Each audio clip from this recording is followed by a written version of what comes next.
ሰላም ሰላም ውድ የመድፈኞቹ ቤተሰቦች እንዴት ቆያችሁልን? በዛሬው ጡጦ ክለባችን አርሰናል ሊመለከቱ አሁናዊ አዳዲስ መረጃዎች ይዘን መጥተናል። አብራችሁን ቆዩ።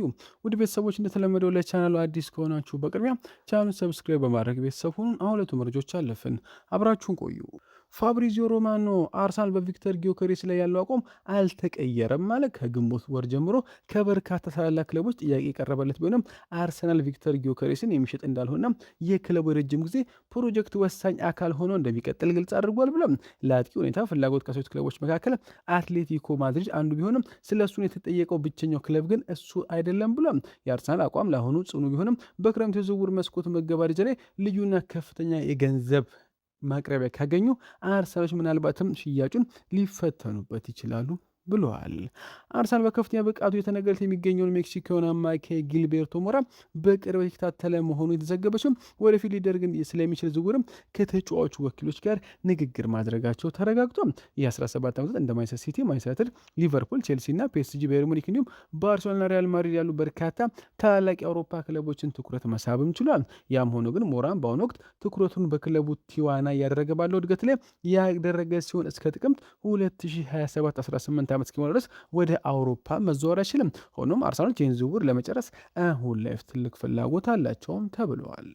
ቲየሪ ሄነሪ በክለባችን እየተፈለገ ስላለው በቡርኖ ጉማሪሽ ላይ ስላለው ፍላጎት አስተያየት ሰጠ። ቡርኖ ጉማሪሽን ስመለከት ጨዋታዎቹን የበላይ ሆኖ መምራት ለሚፈልግ ቡድን ተስማሚ ተደርጎ የተሰራ ተጫዋች ሆኖ ነው የሚያው።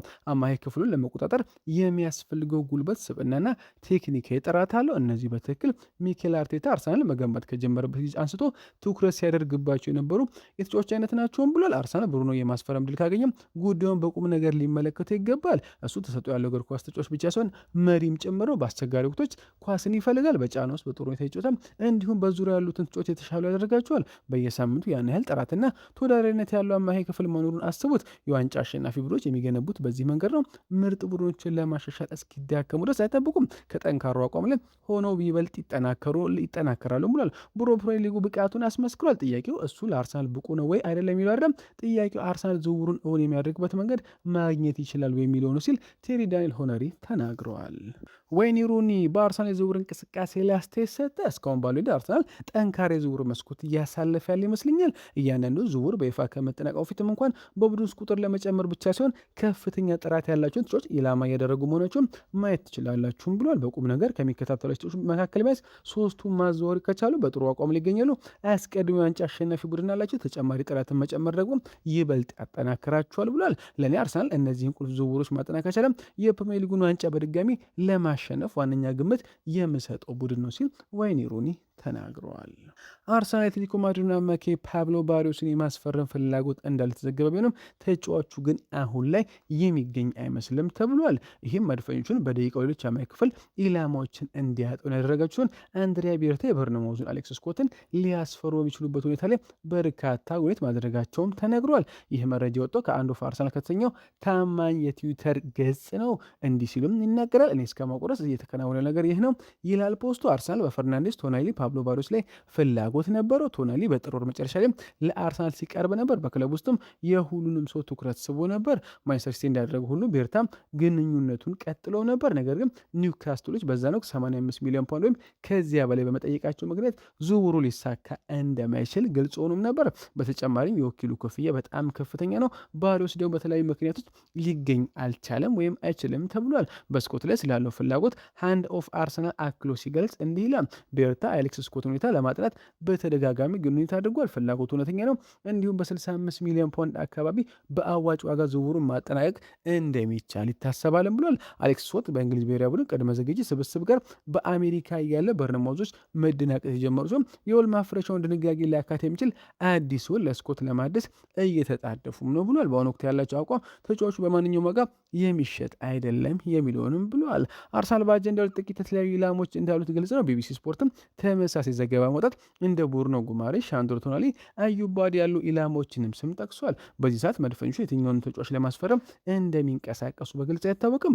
እርግጥ ነው የዝውውር መስኮቱ ገና መጀመሩ ስለሆነ የትኛው ቅድሚያ እንደሚሰጡ ለመወሰን የተወሰነ ጊዜ ሊወስድባቸው ይችላልም ተብሏል። የቫሪዮስ ስም አዲስ የተነሳ ያለ ቢሆንም እሱ ግን ብዙም ተከላካይ የሆነ ምርጫ አይመስልም ተብሏል። በሌላ በኩል ደግሞ ኒውካስትል ለቶናሊ ጉማሬሽ በጣም ከፍተኛ ዋጋ እንደሚጠይቁም ይነገራል።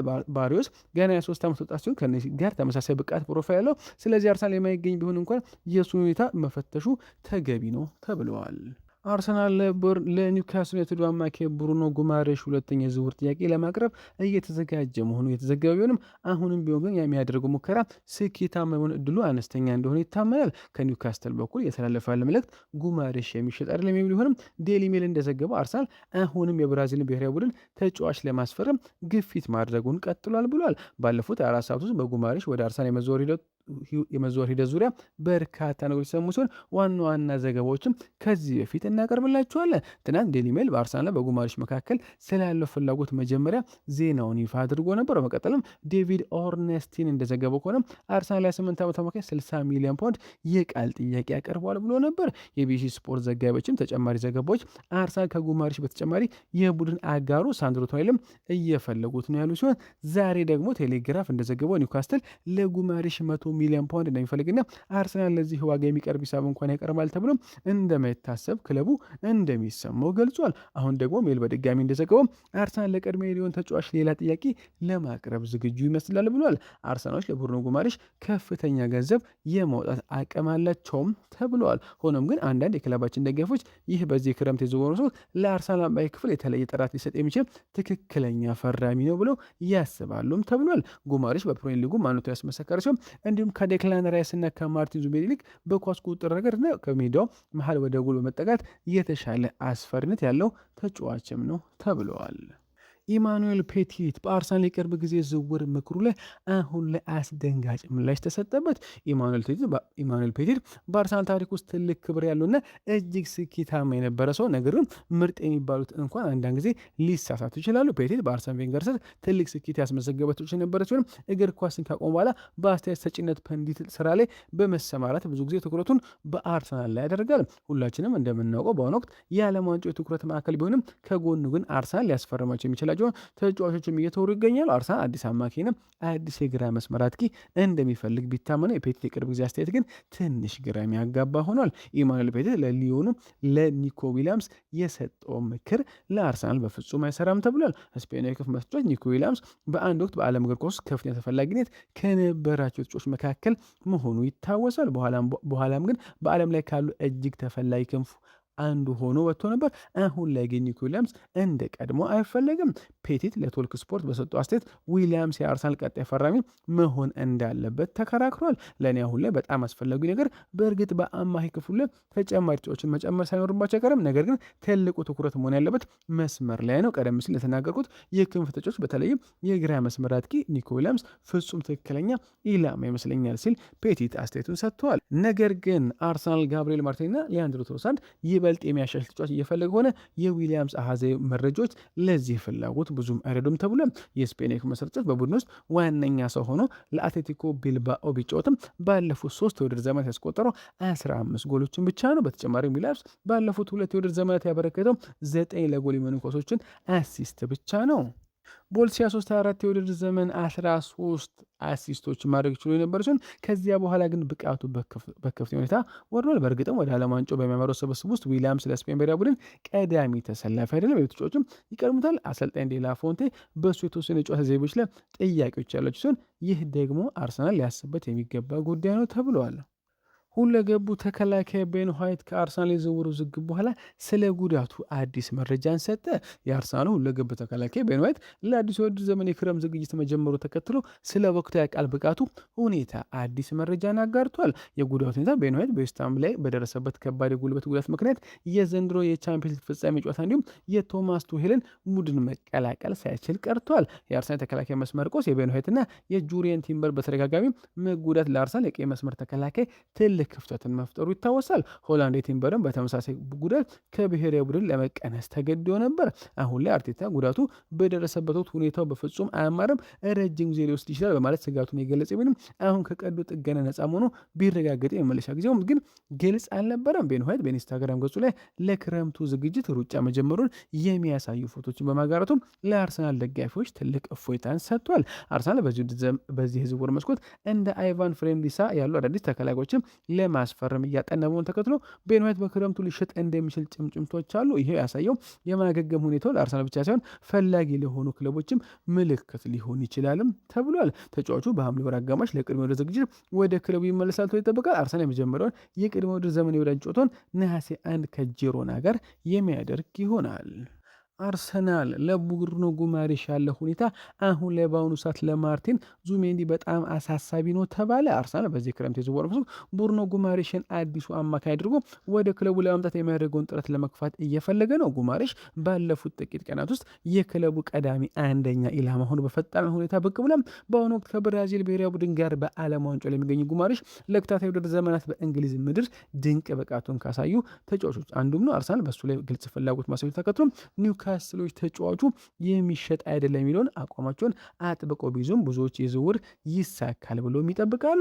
ያም ሆኖ ግን ጉማሬሽ ወደ አርሰናል የሚዘዋወር ከሆነ የአርሰናል አማካይ ክፍል ላይ ለውጥ መምጣቱ አይቀርም። ይህ ደግሞ ለማርቲን ዙሜንዲ አሳሳቢ ሊሆን ይችላል ተብሏል። ምክንያቱም ጉማሬሽ የእሱን ቦታ በቀጥታ ሊረከብ ስለሚችል ነው። አርሰናል ለቡርኖ ጉማሬሽ መጫወቻ ቦታ ያለው አመለካከት ለዙሜንዲ መጥፎ ዜና ነው ተብሏል። አርሰናል በዚህ ክረምት ከፍተኛ ጥራት ያለው አማካይ ወደ ስብስቡ ለመጨመር ቆርጦ መነሳቱ ግልጽ ነው። ከጉማሬሽ ጎን ለጎን መድፈኞቹ የቡድን አጋሩም ሳንድሮ ቶናሊንም ይፈልጋሉ ተብሏል። ነገር ግን በአሁኑ ሰዓት ትኩረቱ በብራዚል በመሆኑ እሱ አሁን ባለው አርሰናል ስብስብ ውስጥ የት ላይ ሊጫወት እንደሚችል ማጤኑ ተገቢም ነው ተብሏል። በዚህ ውሳኔ ላይ ግልጽ የሆነ አቋም ያስፈልጋል። በመስመር ጥቃቶች ላይ ተጨማሪ ተጫዋች ያስፈልጋል። እንዲሁም በዴክላን ራይስ የመጫወቻ ቦታ ላይ ትልቅ ውሳኔ ይጠበቃል ተብሏል። በ8 ቁጥር የአጥቂ አማካኝ ወይም በ6 ቁጥር የተከላካይ አማካኝ ሆኖ ይጫወታል ሲል ኦርነስቲን ቀደም ሲል ተናግሮ ነበር። 8 ቁጥር ሆኖ የሚጫወት ከሆነ 6 ቁጥር አርሰናል ያስፈረዋል። ለምሳሌ እንደዚሁ ሜንዲ አይነት ተጫዋች ነው። ቡርኖ ጉማሬሽ ቢሆን በአርሰናልና በሌሎች የእግር ኳስ ባለሙያዎች ዘንድ የሚታይ ከ8 ቁጥር ይልቅ እንደ 6 ቁጥር ተከላካይ አማካኝ ይታወሳል። ይህ ደግሞ ለማርቲን ዙሜንዲ እጅጉን ስጋት ነው ተብሏል። አርሰናል ባለፈው ክረምት ዙሜንዲ ማስፈረሙ ይታወሳል። ነገር ግን አሁንም የአመራር የአሰልጣኝነት የተጫዋች ምልመላ ቡድን በቦታው ባለበት ሁኔታ ዙሜንዲ አርሰናል የሚፈልገው መስፈርት ሙሉ ለሙሉ ያሟላ አይመስልም ብሎ ይጠረጥራሉ። በግልጽ እንደሚታይ ጉማሬሽ የበለጠ ተመራጩ አማራጭ ነው። መድፈኞቹ ባለፈው ክረምት በዙሜንዲ ላይ እስከ 60 ሚሊዮን ፓውንድ ከሚወጡም በሚቀጥለው ዘመን ሁለተኛ ተመራጭ ተቀያሪ ነው ለመቀጠል ለመገደድ ይችላልም ተብለዋል። ኒልሰን አንጉሎ ለአርሰናል የግራ መስመር ማጥቃት ትኩረት ሊሰጠው የሚችል አማራጭ ቢሆንም ለአሁኑ ግን ሙሉ በሙሉ የተሟላ ምላሽ ላይሆን ይችላል ተባለ። የ23 ዓመቱ የሰንደርላንድ ተጫዋች ኒልሰን አንጉሎ ፈጣን ፍጥነቱ አንድ ለአንድ ቤት የማለፍ ድንቅ ብቃት ያለውና ያለ ኳስ ሳይታክት የሚሰራም ተጫዋች ነው። ለኢኳዶር ብሔራዊ ቡድን ያሳዩ ብቃት በተለይም በጀርመን ላይ ያስቆጠራት አስደናቂ ጎል በትላልቅ ጨዋታዎች ላይ ለውጥ ማምጣት እንደሚችል አሳይቷል። እድሜው ገና ወጣት መሆኑ ይበልጥ ሊያድግ የሚችልበት ሰፊ እድል ያለው ሲሆን ዝውውሩም ዋጋው አርሰናል ካጫቸው ሌሎች ኢላሞች አንጻር ሲታይ በእጅጉ ያነሰም ነው ተብሏል። ባለፈው ውድድር ዘመን ለ2 ወራት ያህል ከሜዳ ያራቀው አንድ የጡንቻ ጉዳት ካልሆነ በስተቀር በአንጻርነት ከጉዳት ነፃ የሆነም ታሪክ አለው። ከታክቲክ አንጻር በሚኬል አርቴታ ከሚፈለጉት በርካታ መስፈርቶች ጋር ይጣጣማል። በከፍተኛ ተጭኖ ይጫወታል፣ ክፍት ቦታዎችን ላይ ያጠቃል፣ እንዲሁም ወደፊት ጠጋ ብሎ ከሚጫወት ተከላካይ ጋር በጥረት መጣመር ይችላል። ይህም ለሪካርዶ ካላፊዮሪ ወይም ለፔሮ ሂንካፒ ተፈጥሯዊ አጋር ያደርጓልም ተብሏል። ነገር ግን ዋና ጥያቄ በክለብ ደረጃ ያለው የጎልና ለጎል የሚሆኑ ኳሶችን ማምሸት ከትልቅ ብቃቱ ጋር ገና ስላልተመጣጠነ ለአሸናፊ ለሚጮት ቡድን ብቃቱ አሁን ላይ ዝግጁ ነው የሚለው ትልቅ ጥያቄ ነው ተብሏል። አርሰናል ያን የመጨረሻ ደረጃ በስልጠና ማስተካከል ለሚችል ካመነ አንጉሎ የገበያ ዋጋው ሰማይ ከመንካቱ በፊት ሌላኛው ብልህ ፈራሚ ሊሆን ይችላልም ተብለዋል። ቲዮ ዋልኮት የቀጣዩን ዓመት ፕሪሚየር ሊግ ዋንጫ ማን ያሸንፋል ተብሎ ለቀረበ ጥያቄ ምላሽ ሰጠ። እኔ እንደማስበው አርሰናል ቡድኑን ስመለከት በሊግ ውስጥ እጅግ የተሟሉና የተረጋጋ ቡድን ሆኖ ነው የማየው። ባለፉት ጥቂት የውድድር ዘመናት አንድ ትልቅ ነገር የገነቡ ሲሆን አሁን ደግሞ የዛን ጥረት ፍሬ እያጨዱ ይገኛሉ። ስብስቡ የተረጋጋ ነው። አሰልጣኙ በትክክል ምን እንደሚፈልግ ያውቃሉ። ተጫዋቹም ታክቲኩን በሚገባ እየተረዱት ነው። ይህ ደግሞ አሁንም ድረስ መልሶ በመገንባት ላይ ካሉ ቡድኖች አንጻር ሲታይ ትልቅ ብልጫ ነው ብሏል። ለእኔ አርሰናል እስከ መጨረሻው ለመጓዝ ዝግጁ የሆነ ቡድን ይመስለኛልም ሲል ቲዮ ዋልኮት ተናግሯል። ውድ ቤተሰቦች ለዛሬ በረ ቆይታ በዚያ በቃ። መልካም ቀን። ቻናሉን ሰብስክራይብ ማድረግ አይረሳ።